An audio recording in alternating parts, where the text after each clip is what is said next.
Gotta be something else.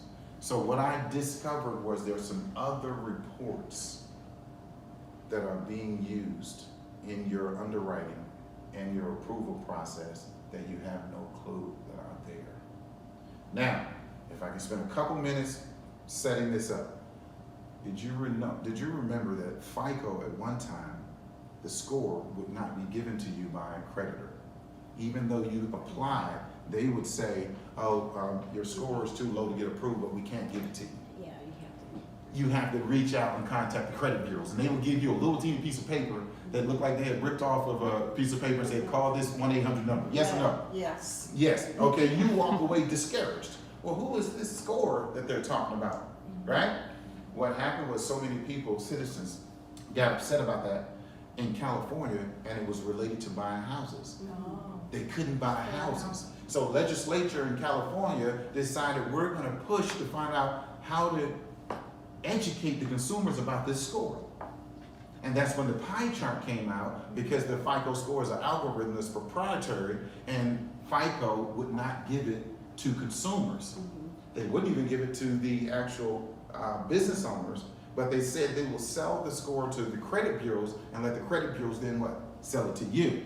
And then to get that score, you had to do what? Pay the credit bureau $10, $15, $7, $5, whatever, right? But then you didn't know what to do with the score, because you're like, oh, what does this have to do with my credit report? Typically, I can buy a house if I've been on the job how long? 2 years, right? And how many bank statements? 2 or 3. How many tax returns? 2. How many pay stubs? 2, right? And if you have decent credit, you can buy a house. Right. But this score, That's cool. any realtor, any loan officer, any person in credit don't care how long you've been on the job. They'll say, well, what's your score?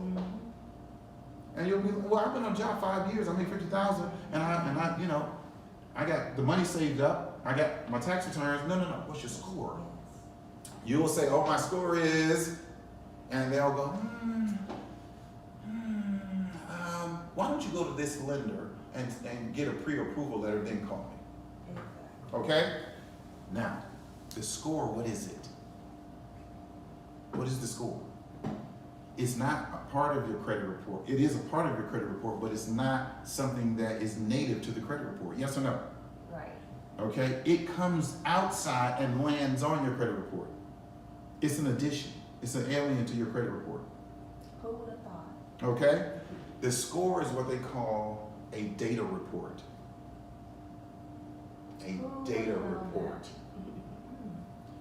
FICO gets data that they scrape up about you, and based on the data points, those data points in their algorithm spit out a score on the other end. So what are the data points? Oh, we can't tell you that. That's proprietary. We can't tell you that. That's the 11 spices of Kentucky Fried Chicken that the Colonel transitioned and didn't tell anybody. Right? Yeah. Okay, he didn't tell anybody 11 spices, right? Okay, I'm here to tell you the spices. Okay? Now, what's the most important thing that a lender, banker, auto dealer wants to know when they approve you? That you will pay back. You will pay them back. So typically, before, they would just look at your score, and if your score was high enough, they would give you an approval, and you could leave with no stipulations, no pay stubs, no nothing, right? And that was capitalism working at its best. We gotta trust that you don't wanna mess your score up, so we're gonna trust you with this asset, and that's on a merit and honor system that you have moral fiber to not crash your own life or to sabotage your own life, right? But then what happened?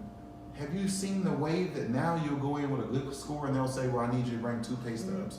And you're like, well, hold on, I have a 720 credit score. Why am I bringing pay stubs? I'm sorry, it's our policy.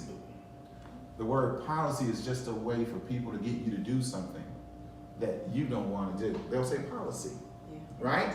Then after you bring in your check stubs, they'll say, well, underwriting said we need 2 bank statements. Oh, yeah. Or I'm like, hold on, this is a car loan. I'm not buying a house here. I'm just trying to get myself a little 300M. what are we doing here?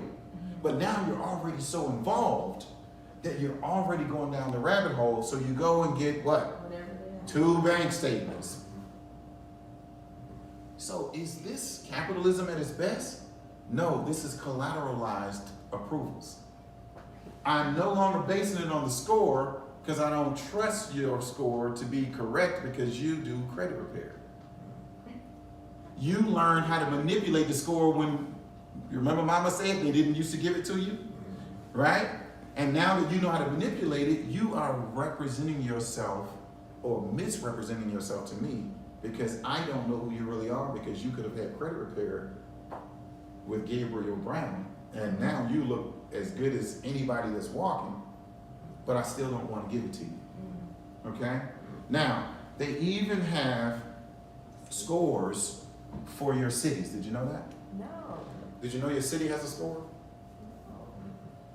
That is the city score. Now I'm ready to start taking back the curtain. Okay, so if you live in that city, bankers and lenders already know what the score is for that city. Now, did you know that they have neighborhood scores? I know car insurance that goes by the area you live in. Now listen, when I win her over, you know I'm telling the truth. They have neighborhood scores.